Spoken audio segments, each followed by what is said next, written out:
Bonjour tout le monde, on se retrouve aujourd'hui pour un petit tuto concernant les fonds au...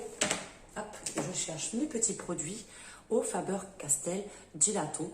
Donc ça faisait un moment que je n'avais pas fait de tuto et là je voulais reprendre un petit peu le colo et donc je voulais m'attaquer à ce dessin qui vient de penser un petit peu un dessin automnal sur le livre Botanicum de Maria Troll.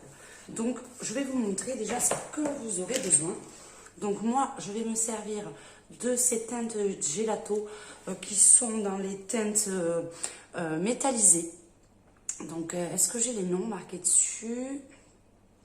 Alors j'ai café glacé, j'ai ensuite chai glacé, ensuite j'ai champagne doré et enfin le dernier rosé glacé. Donc je vais faire un petit mix de ces couleurs.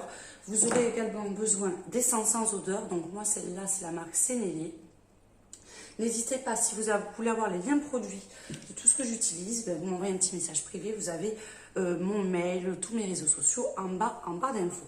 Des petits cotons-tiges parce que je n'ai plus d'estompe papier et une petite éponge écolier pour mettre mon essence sans odeur. Donc voilà, on a tout ce qu'il faut, c'est parti. On se retrouve de suite sur le colo. À tout de suite. Donc voilà, je vais vous montrer sur la partie du haut parce que sinon je pense qu'on n'arrivera pas à voir la totalité, mais c'est tout simple. Alors j'espère que, parce que là j'ai changé un petit peu l'organisation, qu'on va bien voir tout ce que je fais. Donc pour commencer, je prépare mon essence sans odeur. Je vais en mettre un petit peu sur ma petite éponge. Voilà. Je prépare tout. J'imbibe déjà un petit peu mon coton parce qu'il faut aller assez vite pour pas trop que le gelato en fait sèche trop rapidement. Alors, est-ce que je suis bien cadrée? Donc, c'est tout simple. Je prends n'importe quelle couleur lorsque je veux faire un fond. Je passe un petit peu partout les couleurs. Le côté sombre, je vais essayer de le mettre un peu plus vers le haut pour essayer de faire plus sombre vers le plus foncé. On essaie de ne pas trop appuyer non plus pour éviter que en fait, ça fasse des grosses taches qui soient un peu plus difficiles à faire partir. Donc j'essaie de le faire un petit peu partout pour que les couleurs soient assez homogènes. Et enfin le dernier, on rajoute un petit peu partout. Voilà, comme ceci. Ensuite, je prends mon coton-tige que j'ai utilisé au début. Et pour commencer, moi je fais des zones un peu plus foncées. Et je changerai de coton-tige après pour éviter en fait que ça me fasse le coton-tige un peu trop sale. Vous voyez, j'ai juste à passer comme ceci.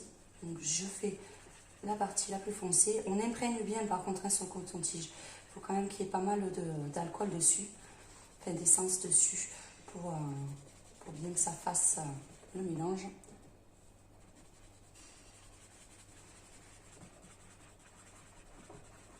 Donc après, je préfère utiliser les estompes papier, ça évite d'utiliser des cotons-tiges, ce qui n'est pas forcément très écolo. Donc là, j'en prends un nouveau et là, je passe un petit peu partout pour bien mélanger.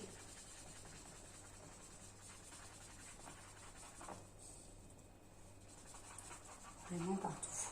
Alors quand j'arrive vers ces zones-là, comme ça, et avec un coton-tige, c'est quand même pas mal parce que c'est assez précis. Après, il y a des cotons-tiges pour bébé qui sont bien parce que vous avez le bout qui est un peu plus rond. Alors, par contre, je n'hésite pas à certains endroits à passer le doigt, même si bon, après vous avez le doigt vraiment cracra, pour bien faire les raccords de couleurs en fait, tout simplement. Alors, si je dépasse un peu, c'est pas bien grave sur les dessins que je vais après colorier. J'évite un peu parce qu'après c'est un peu plus dur à passer le crayon en fait dessus. Le crayon a tendance à glisser un petit peu, mais c'est que le début, c'est que le haut, donc c'est pas bien grave. Et Après, c'est à vous de voir si vous voulez bien marquer les zones. Par exemple, là, j'ai fait ressortir beaucoup les zones foncées. Sinon, ben, vous en mettez beaucoup moins ou vous appuyez un peu plus légèrement si vous ne voulez pas qu'il y ait des grandes zones foncées. Ça dépend de l'effet que vous voulez donner, en fait. Plus vous allez appuyer et plus ça sera marqué. Donc, c'est à vous de voir l'effet escompté sur votre fond.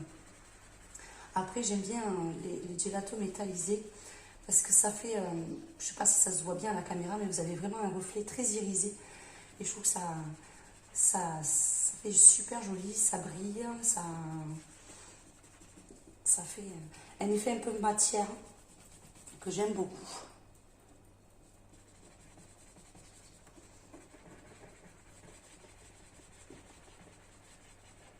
C'est assez rapide en plus à faire, hein. J'avoue que les fonds au gelato, j'aime beaucoup.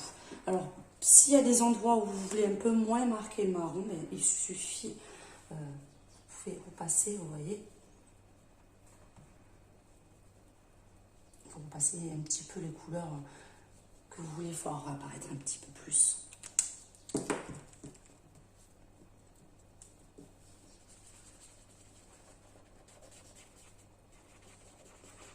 Après, ce qui est bien, c'est que ça ne traverse pas le papier, donc vous n'avez pas besoin de mettre quelque chose en dessous.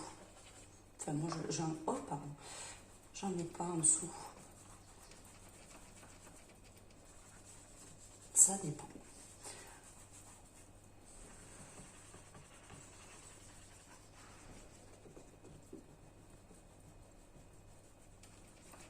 Mais après, n'hésitez pas avec les doigts. Moi, j'avoue que même si après vous avez les doigts vraiment tout cracra, ben ça me gêne pas, au contraire, j'aime bien travailler, sentir la matière. Donc après, c'est vraiment selon l'effet que vous voulez donner. Donc n'hésitez pas à repasser plusieurs fois, à faire des essais de couleurs. Vous voyez, là j'imbibe un petit peu pour que ce soit plus facile à étaler. Puis après, je vais tout repasser au doigt.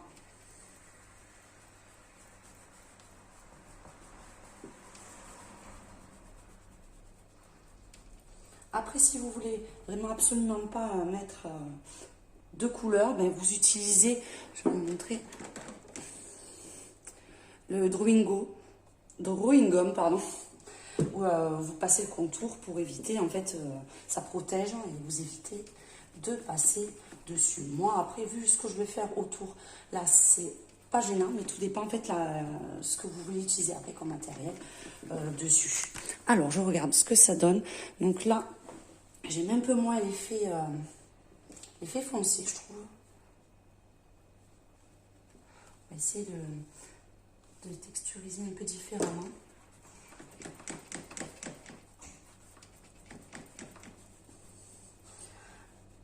Après, sur les effets, je sais que ça fait vraiment des effets plus foncés. Je passerai, je pense que je ferai comme, pas des étoiles, mais un peu de Posca blanc pour essayer de faire un fond un peu plus...